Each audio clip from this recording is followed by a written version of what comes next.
할렐루야. 반갑습니다. 이렇게 귀한 분들과 함께 예배드리게 돼서 우리 하나님께 감사드리고 또 이 자리에 계신 모든 분들에게도 감사드립니다. 우리 옆에 있는 분들 잘 아는 분도 계시고 또 조금 친숙하지 않은 분도 계시고 오늘 처음 뵙는 분들도 계실 텐데 우리 눈과 눈을 보면서 이렇게 인사하면 좋을 것 같아요. 이제 보니 참 잘생기셨군요. 참 예쁘시군요. 이렇게 한번 인사 좀 해주실까요? 예. 이제 보니 참 잘생기셨군요. 예쁘시군요. 네.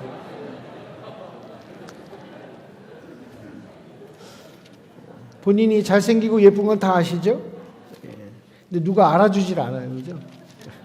우리 특별히 교회에서 만나는 분들끼리 또 우리 형제 자매들 또 우리 이웃들끼리 만날 때마다 좀 인정하고 좀 알아주시면 좋을 것 같아요. 와, 오늘 더 멋쟁이십니다. 오늘 더 멋있습니다. 더 아름다우세요. 이렇게. 그죠? 그렇게 좀 서로 인정해 주시고 또 이렇게 블레싱, 축복해 주시는 그런 관계가 되었으면 좋겠습니다. 우리 하나님 말씀 같이 읽도록 하겠습니다. 우리 누가복음 우리 2장 우리 8절부터 우리 14절까지 말씀. 우리 짧으니까 우리 그냥 한번 같이 이렇게 읽도록 그렇게 하겠습니다. 그 지역에 목자들이 밤에 들에서 지내며 그들의 양떼를 지키고 있었다. 그런데 주님의 한 천사가 그들에게 나타나고 주님의 영광이 그들을 두루 비추니 그들은 몹시 두려워하였다. 천사가 그들에게 말하였다. 두려워하지 말아라. 나는 온 백성에게 큰 기쁨이 될 소식을 너희에게 전하여 준다. 오늘 다윗의 동네에서 너희에게 구주가 나셨으니 그는 곧 그리스도 주님이시다. 너희는 한 갓난아기가 포다기에 쌓여 구유에 누워 있는 것을 볼 터인데 이것이 너에게 주는 표징이다. 갑자기 그 천사와 더불어 많은 하늘 군대가 나타나서 하나님을 찬양하며 말하였다. 더없이 높은 곳에서는 하나님께 영광이요 땅에서는 주님께서 좋아하시는 사람들에게 평화로다. 아멘. 제가 2년 전 12월 24일 날 제가 집에 가게 되었습니다. 저는 집이 로스앤젤레스 집입니다. 저는 재미교포라 그러죠. 소위 말하는 그런 상황에서 지금 사역을 하고 있습니다. 가족들이 LA에 있기 때문에 한국에서 제가 주로 사역을 하지만 그래서 한 달이나 이렇게 두 달에 한 번씩 이제 집에 가게 됩니다. 그런 노래들도 있죠. I'll be home for Christmas라고. 크리스마스 때는 이제 집에 가는 것이 마치 여러분들이 우리 구정이나 신정 명절 때 우리 가족을 찾아가는 것처럼 저에게도 큰 설레임을 갖고 가는 그런 이제 크리스마스였습니다. 그런데 2년 전 그 크리스마스에는 저에게 좀 특별한 그런 일들이 있었던 그런 성탄절이었습니다. 제가 이제 24일 날 출발해서 24일 날 이제 도착을 합니다. 같은 날짜에. 비록 시간은 차이가 있지만 저희 아내가 저를 만나서 너무너무 반가워하면서도 얼굴 가운데 너무나도 큰 근심이 쌓여 있었습니다. 왜냐하면 저희 아내가 섬기던 교회가 있었는데요. 그 교회가 좀 작은 그런 이민 교회였습니다. 한인 교회인데 우리 또 특별히 저희 아내하고 동갑내기인 어떤 자매가 그동안 암으로 고생을 하다가 거의 이제 마지막 그런 상황이 되어 있었기 때문에 저희 아내도 근심이 많았고 특별히 그 자매의 언니 되시는 분들이 한국에서 오셨어요. 이미 오신 지 한 달 정도 되셔서 동생을 많이 돌봐주러 오셨는데 마지막으로 한국에서 한번 치료를 좀 어떤 새로운 또 치료 방법이 있다 그러니까 그걸 한번 좀 받아봤으면 좋겠다. 근데 이제 미국 병원에서는 이미 이제 포기한 상태였습니다. 더 이상의 어떤 치료라는 것이 환자에게 큰 고통만 더 줄 뿐이고 어떤 이제 가능성이 좀 낮습니다. 했지만 그 언니 분들의 그런 좀 간곡한 그런 그 강청이 있었기 때문에 24일 날 밤에 한국에 가는 비행기로 서울에 이제 올 수 있도록 그렇게 이미 예약을 다 해놨더라고요. 그래서 저는 24일 날 오후에 이제 LA에 도착을 했는데 이제 그날 밤에 우리 그 자매와 언니들이 한국에 갈 수 있도록 도와주기 위해서 저와 저희 아내 그리고 또 저희 안에 있던 교회에 또 부목사님이 계신데 그 목사님과 사모님. 왜냐하면 이 가족들이 짐이 많았어요. 그리고 또 이제 환자를 이제 이렇게 움직이려다 보니까 일반 앰뷸런스로 공항에 갈 수는 없으니까 이렇게 또 차를 조금 넓은 차를 또 빌려야 되고 이런 상황에서 저희 차가 3대가 가서 공항에 도착을 해서 밤 11시쯤 도착을 했습니다. 10시, 11시에 도착을 해서 왜냐하면 0시 30분 한국으로 가는 대한항공 비행기였기 때문에 저희가 이제 수속을 마치고 이제 그 자매와 가족들은 이제 비행기에 탑승한 걸로 우리는 알고 있고 저희는 이제 여유 있게 어떻게 보면 이제 공항으로 이제 빠져나왔어. 공항에서 이제 빠져나왔습니다. 그게 이제 거의 11시 반, 12시가 다 된 상황이죠. 그러니까 딴 때 같으면 24일 날 밤이 어떤 밤이어야 되죠? 뭔가 파티를 해야 되는 밤이에요. 아니면 교회 가서 뭔가 예배를 드리거나 하는 그런 시간인데 저희는 그 환자 자매 때문에 저희에게는 이제 그런 시간이라기보다 상당히 걱정 어린 아주 정말 근심스러운 그런 밤이 되고 말았습니다. 근데 저희가 공항을 나올 때쯤 돼서 그 어느 분이 전화가 왔어요. 목사님 어떻게 해요? 저희가 비행기에서 탑승이 거절됐습니다.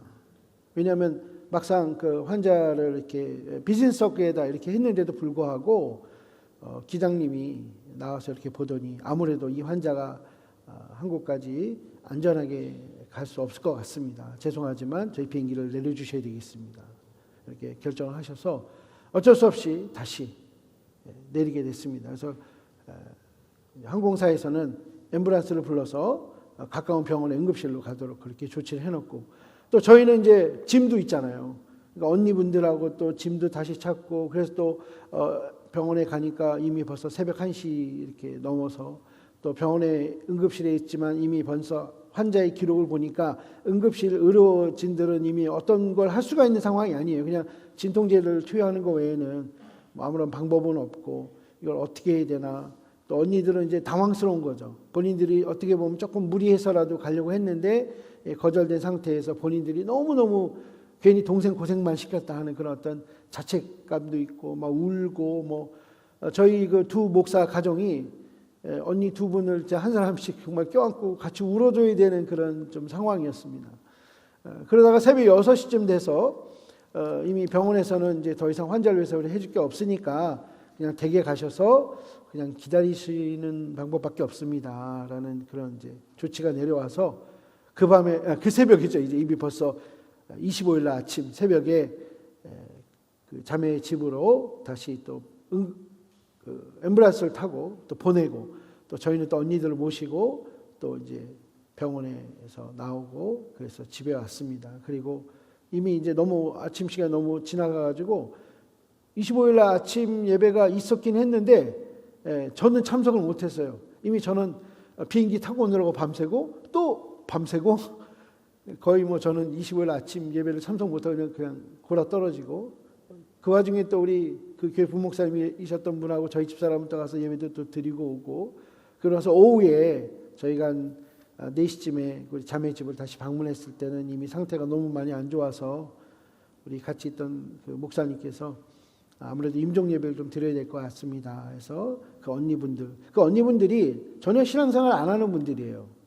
우리 그 큰언니 되시는 분은 특별히 불교에서 보살 뭐 이런 분이에요. 그러니까 불교에 아주 열심히 신자이셨는데 어쨌든 한 달 동안 교회에서 많은 분들이 오셔서 기도해 주시고 동생들을 아끼고 사랑하고 돌보려고 하는 그런 모습들을 보면서 마음이 상당히 많이 열린 그런 상태였습니다. 그래서 우리 목사님이 같이 임종 예배를 드리자고 할 때 기꺼이 이렇게 같이 예배에 참석했습니다. 그리고 저희가 임종 예배를 드리고 나서 1시간 후에 그 자매는 하늘나라에 가게 되었습니다.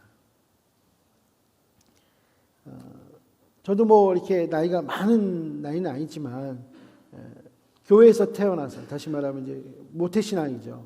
쭉 어린 시절부터 교회를 쭉 다니고 또 전도사가 되고 목사가 되고 교회 사역을 쭉 해오면서 성탄절 하면 뭔가 좀 즐겁고 재미나고 뭔가 좀 분위기가 좀 화려해야 된다 그럴까요? 뭔가 좀 이렇게 좀 익사이팅한 그런 분위기를 항상 누려왔던 것 같아요. 교회에서 이제 아이들 뭐 발표도 시키고 또 예배를 준비하고 찬양을 하고 또 메시지도 그렇고 뭐 모든 것들이 정말 정말 하나님께 감사합니다 하는 그런 어떤 그런 기쁨의 그런 감격의 어떤 그런 시간들이 어떻게 보면 크리스마스다라고 저도 평생 그렇게 누려왔는데 그 2년 전 그 크리스마스는 저에게는 정말로 새로운 크리스마스였어요. 정말 힘들고 어렵고 또 사실 목회자로서 또 한 어떤 그냥 동료 크리스찬으로서 해줄 수 있는 게 아무것도 없는 그저 하나님께 정말 하나님 어떻게 해야 됩니까? 물론 우리 그 자매가 그렇게 심각하게 아프기 바로 전에 예수님 영접했어요. 그렇기 때문에 뭐 구원의 확신이라든지 이런 것들에 대해서는 걱정을 하지 않았지만 정말 이제 예수 믿고 뭔가 열심히 살아보려고 하는 그 상황에서 암이 오고 한 3개월 만에 그런 일이 이제 생긴 거라 정말 너무너무 마음이 아픈 거예요. 특별히 이제 저희 아내 같은 경우는 미국 이민 사회에서 이렇게 사모이긴 하지만 동료 어떻게 보면 친구를 이렇게 사귀는 게 쉽지 않은 그런 상황인데 우리 그 자매가 아주 저희 아내에게 아주 좋은 친구가 되어줬기 때문에 저희 아내는 또 나름대로 또 많은 그런 어떤 어려움이 있었던 것 같습니다. 근데 저희 가정 그리고 특별히 우리 같이 했던 우리 나승열 목사님 그 가정과 저희 목회자 두 가정이 너무나도 어떻게 보면 이상한 크리스마스, 너무나도 어떻게 보면 슬픈 크리스마스를 지낸 그런 경험이 있습니다. 우리에게 크리스마스가 무엇인가? 이런 질문을 사실은 할 필요가 없을 정도로 제가 지금 말씀드린 대로 뭔가 이렇게 좋은 어떤 분위기, 그죠? 그런 것들을 우리가 누리는 것이 당연시 되는 그러한 시즌입니다. 그런 계절입니다. 그럼에도 불구하고 우리가 누리고자 하는 이런 것들이 과연 하나님이 원하시는 것일까라는 생각을 사실 제가 그 2년 전 크리스마스를 통해서 새롭게 하게 되었습니다. 과연 우리에게 주시고자 하는 하나님의 마음이 또 하나님의 뜻이 즉 우리가 이렇게 막 즐겁게 찬양하고 예수님이 오셨어 좋은 날이야 뭐 이런 어떤 축하하는 그런 분위기를 우리가 누리는 것이 과연 하나님 우리에게 주시고자 하는 것이었을까라는 그런 생각을 다시 해보게 되었습니다. 여러분들은 어떠신가요? 여러분들은 아마 이 크리스마스에 어떤 미리 지금 계획을 세우셨을 거예요. 어떤 분들은 오늘 예배가 끝나고 또 어떤 가족들끼리 모임 또 계획하실 수도 있겠고 또 24일 날 밤은 또 뭘 해야 되겠다. 또 25일 날 또 가족들끼리 예배에 참석해야 되겠다. 뭐 여러 가지 그런 계획들을 갖고 계시겠죠. 과연 하나님께서는 우리가 25일, 12월 25일이라고 하는 성탄절이라고 하는 이 날을 정해서 기념하고 뭔가 축하하는 것들에 대해서 하나님은 어떻게 생각하실까? 하나님 과연 우리에게 무엇을 기대하시는 것일까? 이렇게 생각을 하게 됩니다. 우리 본문에 보면 우리 2장 8절에 이렇게 시작이 됩니다. 그 지역에서 목자들이 밤에 들에서 지내며 그들의 양떼를 지키고 있었다라고 합니다. 이들도 유대인이겠죠. 이 유대인들은 메시아를 기다리는 사람들입니다. 제사장들만 메시아를 기다린 것이 아니고 또 아니면 어떤 부자들만 메시아를 아마 그들은 기다리지 않았을 수도 있겠죠. 어쨌든 모든 유대인들은 메시아를 기다리고 있습니다. 왜냐하면 메시아가 곧 그들을 구원하실 분이기 때문에 이미 위에 믿음의 선진들이 계속해서 그가 오시리라, 그가 오시리라, 그가 오시면 하면서 하늘나라가 올 것을 기대하고 고대하는 그런 믿음을 가진 사람들인 것은 분명합니다. 비록 목자들이라도. 다만 이 목자들은 그 날이 바로 그 날일 거라는 생각은 아마 아무도 못했을 거예요. 그냥 그저 매일 아니면 이제 때가 되었기 때문에 양들을 데리고 꼴을 먹이는 일을 그것도 한밤중에 양떼를 지켜가면서 하는 그 일에 그냥 평범한 일상을 보내는 그런 사람들일지도 모르겠습니다. 어쩌면 이 목자들은 나름 생각하고 있었을 거예요. 만약에 메시아가 오신다면 그분은 왕으로 태어나실 것이다. 왜? 그가 통치자이시니까. 아마 왕가에서 오시지 않을까. 이런 생각을 했을 수도 있을 것입니다. 또 아니면 어떤 권력자들, 또 아니면 뭔가 부한 사람들, 다시 말하면 메시아라고 통치자라고 하고 구원자라고 하시는 이는 그분이 우리를 그러한 능력을 가지고 구원해 주셔야 될 분이 아닌가. 이미 특별히 지금 이 목자들이 살고 있었던 이 시대는 로마의 지배 아래, 일부 유대인들이 자치권이 있었다고 하지만 그거는 이제 형식적인 것이고, 모든 권한이 다시 말하면 속국이 되어 있는 이 상황에서 구원자가 오시면 우리 이스라엘 이 민족을 다시 부흥케 하시고 이스라엘 구원 어떤 그 외적으로부터, 다시 말하면 이방인들로부터 우리를 구원하실 것이다라는 그런 기대감이 있을 것입니다. 다만 그것이 자기들처럼 평범한 사람들 가운데 메시아가 오실 거라는 아마 그런 기대는 아무도 하지 않았을 것이에요. 그럼에도 불구하고 한 천사가 나타납니다. 하나님의 영광으로 그 천사가 나타나서 하는 말이 두려워하지 말라. 너희에게 큰 기쁨이 될 좋은 소식. 바로 오늘 이 동네, 이 다윗의 동네 베들레헴에 Savior, 구세주가 나타나셨다. 그가 태어나셨다는 거예요. 그가 곧 그리스도, 제사장이시자 우리의 모든 죄를 담당하실 바로 그 주님이시다라는 것입니다. 아마 이 목자들에게는 본인들이 기대했던 그런 어떻게 그런 메시지, 그런 소식이었겠지만 너무나도 충격적이었을 거라고 생각이 됩니다. 아니 어떻게 우리 같은 사람들에게, 어떻게 우리 같은 평범한 사람들에게 하나님이 천사를 통해서 우리에게 이런 소식을 전해 주실 수 있을까? 그리고 13절에 보니까 그 천사들과 함께 또 다른 많은 하늘의 군대, 이건 또 다른 천사들을 얘기하는 겁니다. 많은 천사들이 나타나서 하나님을 찬양합니다. 근데 그 찬양의 내용이 이래요. 14절에 보십시오. 우리 한번 같이 한번 읽어보겠습니다. 14절에 시작. 더없이 높은 곳에서는 하나님께 영광이요, 땅에서는 주님께서 좋아하시는 사람들에게 평화로다. 아멘. 우리가 이 말씀을 많이 인용합니다. 어디 크리스마스 성탄절 카드에도 보면 하늘의 영광, 땅에는 평화. 그죠? 이런 구절을 이렇게 따오는 거죠. 그래서 많이 사용하는데 재미난 건 하늘의 영광은 맞아요. 그런데 땅에는 평화가 아니라 땅에는 뭐예요? 땅에서 뭐라고요?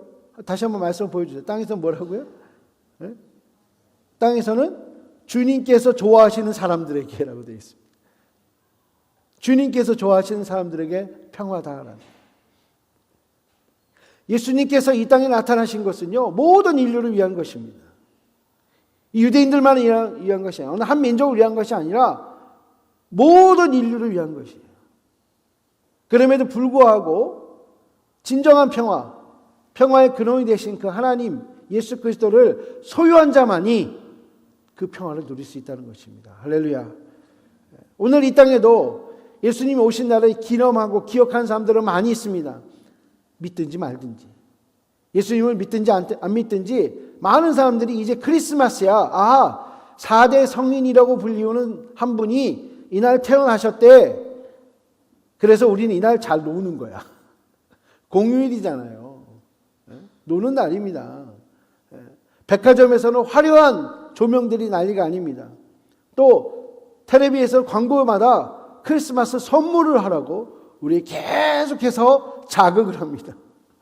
선물을 서로 주고받으세요. 그것이 진정한 크리스마스의 의미입니다.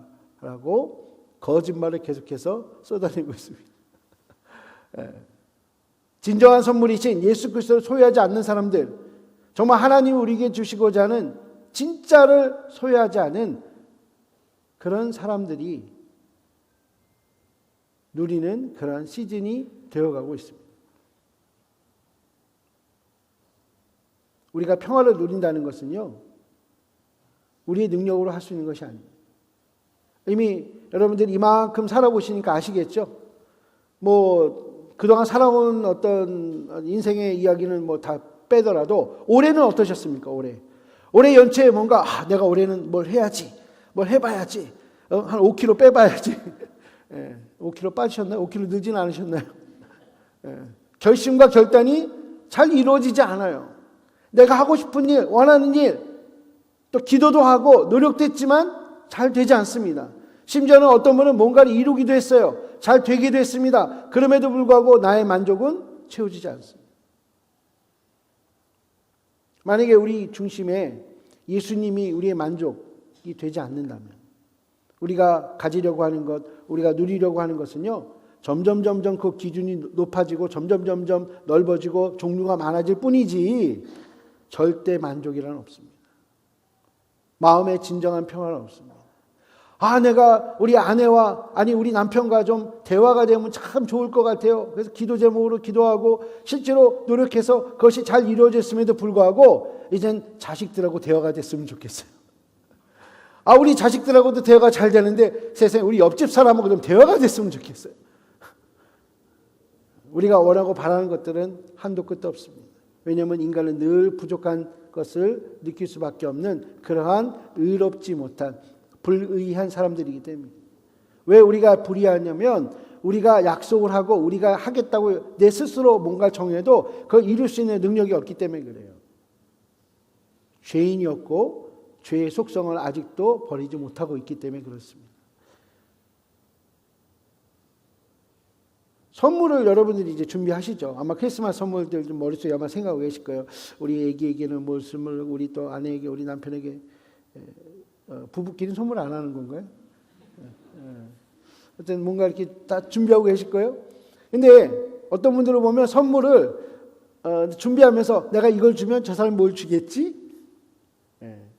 선물은 물물 교환이 아닙니다. 또 심지어는 작년에 받던 선물 중에서 이렇게 그냥 내가 안 쓰는 거 다시 재포장해서 선물 돌려 이렇게 하기 뭐 이런 것도 좀 계획하시는 분들도 계시겠지만 선물이라고 우리가 의미하는 것은요 거저 주는 거예요. 상대방에게 우리가 선물 준다는 것은 아무런 대가를 기대하지 아니하고 그냥 주는 것입니다. 그것이 선물의 진정한 방법입니다. 우리가 예수님을 하나님의 선물로 우리가 받아들였다면 그것은 하나님께서 우리에게 아무것도 기대하고 있지 않다는 뜻입니다. 왜? 하나님이 기대하실 만한 것을 우리가 이룰 능력은 없기 때문에 그렇습니다. 오로지 내 사랑, 내 능력, 나의 평화를 너희가 누려라 라는 것입니다. 우리가 하나님께 예수님을 구한 것이 아니에요. 뭐 이 유대인들처럼 메시아를 기다렸던 사람들도 아닙니다. 우리는 철저히 이방인이었습니다. 그리고 하나님을 모르는 사람들이었어요. 그러기에 더더욱 나의 의로 살아가려고 애쓰고 발버둥 치던 그런 사람들이었습니다. 그런 사람들에게 하나님께서 자기를 먼저 우리에게 거저 주신 것입니다. 할렐루야. 하나님이 이 땅에 오셨다는 것, 예수님께서 이 땅에 오셨다는 것은요, 온 인류에게 주어진 너무나도 절대적인 기회입니다. 죄를 용서받고 하나님과 영원한 나라에서 살 수 있는 어떻게 보면 유일한 기회입니다. 다른 방법이 없어요. 그 기회가 모든 사람에게 주어진 것입니다. 사실은 이 사건은 예수님의 이 땅에 오신 이 사건은 이전에 없었던 사건입니다. 앞으로도 없는 사건입니다. 주님이 다시 오신다고 말씀하셨는데 그 주님이 다시 오시는 그날은요, 심판의 주로 오시는 거예요. 그러나 2000년 전에 오셨던 그 예수님은 구원의 주로 우리에게 오셨습니다. 모든 죄인에게, 앞으로의 모든 그런 죄인들에게도 똑같은 메시지, 내가 너를 구원하리라. 나의 사랑을 받아라. 내가 거저 주는 선물, 그 선물 통해서 너는 영원한 평화를 누려라 라고 우리에게 주시는 것입니다. 할렐루야. 여러분, 우리는 그 평화를 누려야 됩니다. 제가 결혼하기 전에 기도했던 것이 있었어요. 왜냐하면 연애를 좀 해봤거든요. 여자친구도 좀 사귀어봤습니다. 근데 문제가 많더라고요. 무슨 문제냐면 제가 아무리 좋아해줘도 받아주지 않으니까 전 문제가 많더라고요. 짝사랑이죠. 또 우리 자매가 저를 너무너무 사랑하는데 점점 싫어지는 거예요. 처음엔 좀 좋았는데 너무 이렇게 좀 참 이상하죠. 그래서 제가 그런 기도를 했어요. 하나님, 좀 서로 좋아하면 안 될까요? 서로 좋아하면 안 될까요? 근데 제가 그 이유를 깨달았어요. 뭐냐면 내가 어떻게 이제 내가 열심히 뭔가 잘해주는 거를 통해서 나는 뭔가 내 만족을 얻으려고 했던 거예요. 또 한 가지로 상대방이 나에게 해주는 것 갖고 내가 만족을 얻으려고 하는데 그 만족이 뭐예요? 채워지지가 않는 거예요. 계속 뭐 자꾸 더 요구하게 되고 더 기대하게 되고 하는 것뿐이고 또 괜히 내가 또 뭔가 잘해주려고 해도 상대방이 좀 받아주지 않는다는 느낌이 들면 괜히 자꾸 마음만 상하고 이런 것들이 계속 반복된다는 거예요. 이것은 서로 만약에 좋아해도 똑같겠구나 하는 생각이 들었습니다. 그때 깨달은 것은 내가 하나님으로만 만족하는 사람이 먼저 되어야 되겠다. 그러면 내가 다른 사람의 사랑을 구할 필요도 없고 또 내가 오히려 누군가 날 사랑해주면 그것이 더 플러스 알파가 되고 기쁨이 넘치는 것이지. 그런 생각을 했어요. 그래서 그런 기도를 했어요. 하나님, 제가 먼저 하나님으로 만족한 사람이 되겠습니다. 그리고 두 번째, 그때는 이제 그 전까지 여자친구를 사귀는 게 저의 인생의 목표였는데 그게 아니라 저는 이제 배우자를 위해서 기도하기 시작했어요. 그게 22살 때였어요. 22살 때. 그때 무슨 기도를 했냐면 하나님으로 만족하는 내가 되게 해주세요. 그리고 하나님으로 만족한 사람을 만나게 해주세요. 그런 기도를 했어요. 그리고 그 기도가 있은 지 몇 달 안 돼서 저희 아내를 만나서 제가 25세 결혼을 했습니다. 우리가 신앙생활 한다는 것을 우리가 하나님으로 만족함이 없이 신앙생활 한다면 어떤 삶이 될 것인가는 이미 다 뻔한 것입니다. 혹시 내 마음 가운데 계속 갈등이 있고 뭐 분쟁이 있고 관계적으로 여러 가지 어려움이 있고 또 뭔가 채워지지 않는 그런 것들이 계속 있다면요. 단 한 가지예요. 예수님으로 만족하지 않기 때문에. 하나님 주신 선물 예수 그리스도 우리를 구원해 주신 분 우리의 통치자 그분에게 집중하고 있지 않기 때문에 그분으로 인해서 내 마음에 가득하지 않기 때문에 우리가 그분만을 찬양하고 있는 그런 삶이 아니기 때문에 그분만을 우리가 생각하며 집중하는 그런 삶이 되고 있지 않기 때문에 그러나 다른 모든 것들이 우리에게 주어진들 우리는 감사할 줄도 모르고 또 이미 갖고 있는 것들에 대해서 우리가 다른 사람들에게 나눌 수도 없는 그런 삶이 연속되고 있는 것입니다. 우리의 신앙생활은 분명합니다. 이 땅에서부터의 천국이에요. 육체가 죽어서 천국 간다고 믿는다면 죄송하지만 그분은 진짜 죽어봐야 알 수 있어요. 어떤 분이 이렇게 하면 구원의 확신. 목사님 제가요 요즘은 좀 구원의 확신이 좀 떨어진 것 같아요. 이건 무슨 게이지가 아니에요. 뭐 이렇게 기름 뭐 만땅 채웠다가 좀 지나가면 떨어지고 또 주유소가 채우면 또 때려서 예배 드리고 좀 채워지고 좀 세상에 잠깐 놀고 오면 좀 떨어지고 이런 게 아니에요. 우리의 구원 확신은 그런 것이 아닙니다. 그 구원의 확신은 나름의 기준을 삼는 것이 아니라 하나님의 기준이에요.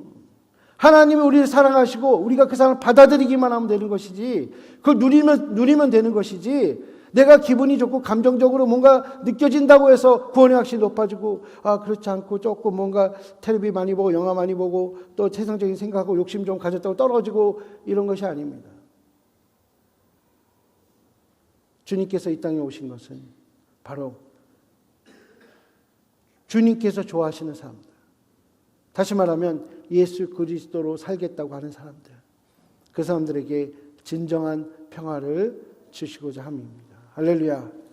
우리 모두가 그러한 평화를 누리는 그러한 사람들이 되시기를 주님의 이름으로 다시 한번 부탁드립니다. 우리 기도하겠습니다.